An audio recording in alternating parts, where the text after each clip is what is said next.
All right, well, this is part 2. Have fun.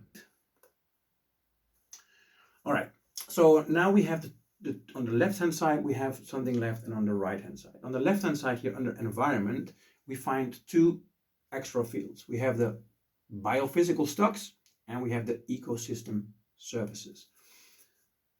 Both have to do with what are we using from nature and just take for granted. If you go back to the first video on day 1, we spoke about the production factors: land, labor, capital, entrepreneurship. And land, well, the only thing we get for land is rent, because if somebody owns the land, they can rent it out. But it's what's not being addressed is that we take a lot from the land and we don't put any number to that. And of course, there is an actual cost involved. Now, the first one, the biophysical stocks, is basically what are we extracting from nature and changing forever. So let's say I am making furniture. I cut down trees. I turn the tree into timber. I turn the timber into furniture. It will never become a tree again. Of course, we can replant a tree, but that's a change forever. If I make something out of plastic, I actually need oil for that. So I'm extracting oil, I'm turning it into plastic, and it will never become oil again, right? So here are all the things we do and which have a definite impact, a permanent impact. At the same time, there's also the ecosystem services. So in our production process, we might use, well, definitely we have something like air involved. There's probably water involved. So let's say we have an engine going on, right? We have an engine burning. Well, then I can actually use both examples. There's an engine within our process, whatever we do. We might even be a taxi driver, so we have an engine. So in order to keep the engine running, we have to put in petrol, gas, right? So there's oil turned into petrol. We are burning it. It's gone forever, right? That's using biophysical stocks. At the same time, the engine, to run properly, also needs air. So on one hand of the engine, it sucks in fresh air, and on the other end of the engine, it exhausts air, which is no longer fresh, which is definitely polluted. So that's using the ecosystem services. We do the same with water, we do the same with air, we do the same with soil, right? So all these aspects are there, but we leave them in a different state than how we got them. Now, to get the full idea of what our costs are, they can always be expressed in euros or dollars. But to get a full idea, we have to take that into consideration. What is it that we're doing, and what's the effect of that? Okay, so then we also get the picture of the real cost. As I just said, you might not be able to express that in euros or dollars. That's okay, but as long as you show us that you've taken into consideration, that you know this is what we are doing. This is the effect we have. All right, let's take it to the other side then, because there's for every negative, there's also a positive. If we become this purpose-driven organization, then we also are looking at the benefits. Now, the benefit now is no longer just profit for the shareholders. The benefit there should be multiple benefits. Okay, we've taken into account all the stakeholders, so therefore benefits probably come out. Now, one of the other benefits could be that the ecosystem is actually benefiting from what we are doing. So who then could be ecosystem actors? Well, very often in this category you could find, well, definitely the government, but you could also find NGOs, so non-governmental organizations. So large organizations who look after something, like Greenpeace, animal welfare. Well, there's thousands of them, of course, right? So all these organizations who look after a certain cause, a good cause. So what we can pinpoint then, if we look after all these stakeholders, what are we actually contributing? What's the good our company is doing? What are we taking care of? Try to link that to one of these ecosystem actors. It could also very well be linked to your goal, for example.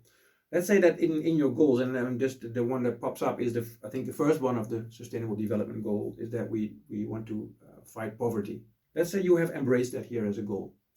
Then how do we see that in the end, that you actually have dealt with that you have actually contributed? There's probably an NGO here who, I don't know, feed the homeless of the city that you live in, whatever. There's some kind of foundation or organization. So you could put that up here and you could actually measure the results. Not necessarily in money, but if you could measure, okay, we have fed 1,000 people, we have provided 1,000 meals, that's measurable, that's an outcome, that's a benefit. So link these here and then you would get your total benefits, right? So you can also link that to the needs that you have here. Oh, I'm going over time. So, okay, well, we'll fix that later. All right. So far so good. We have a couple of slides to go. All right. So now that I've explained everything on this slide, we still need to know the order, how we should actually starting to fill in this whole canvas. Well, for that, I want to show you the next slide. And this should ring a bell by now. I want to bring back the golden circle. We already mentioned it on day one, but now is a good time to have a look at it again. So according to the golden circle by Simon Sinek, most companies know what they're doing, but they don't really know why they're doing it. And he's saying that's the first step. In his speech, that's also in the links at the end of this video, he has a great example about Apple. Now, I'm not going to repeat it because I want you to watch the video. But if you watch the video, you will see that, of course, Apple knows what they're doing. They know that they make computers, but that's not what they started with when they have their story to tell you. They start with a why. Now, if we follow that order and we link it to the flourishing business canvas and we start filling it out, then we basically mean we have to start here. We have to start with the goals because this is why we are doing it.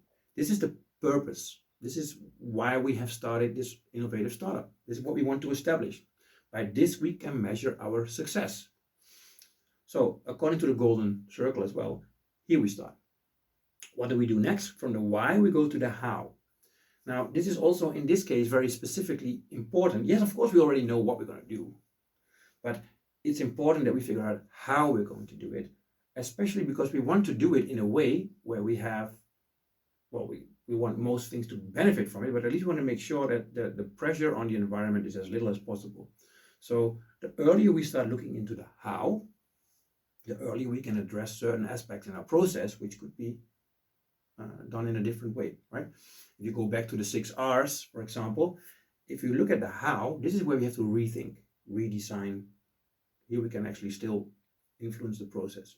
So why are we doing it? That's the first part. Then how are we going to do it? Then the what, and of course we also need to figure out who is going to do it.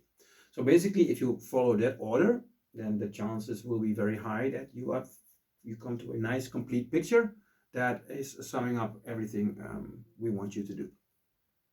All right. Oh, there it's again. See, and I know why it's there. It's because I'm talking far too long.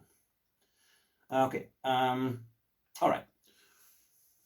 We'll go to the next slide, and we're almost there, guys. We're almost there. Just bear with me for another minute. Now I've lost my cursor. Yeah, there it is. All right. So bringing you back to the assignment. I showed you the same slide before. Just going to go through it again quickly because now I've addressed a couple of things. As a couple, fill out the flourishing business canvas. There is a PDF in Blackboard, which is a very good resolution. So you can use that. It also actually has even additional information per topic. So definitely use that one. The B Corp company, I will address that. I will assign that to each of you. Each couple will get one, so you will get it by the before you start on this day. You already would know. And then fill out the canvas. For each filled out topic, write a paragraph between 70 and 100 words. Anything else?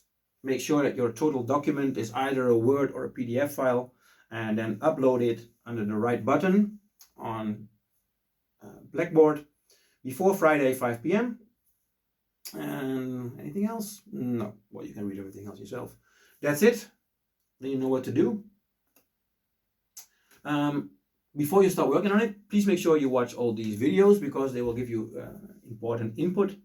And well, with my videos and these videos, you should have plenty of information. So I wish you all success. don't have to say good luck because you know what you're doing. So success. I'm curious to see your products. Take care, have fun, and see you next time.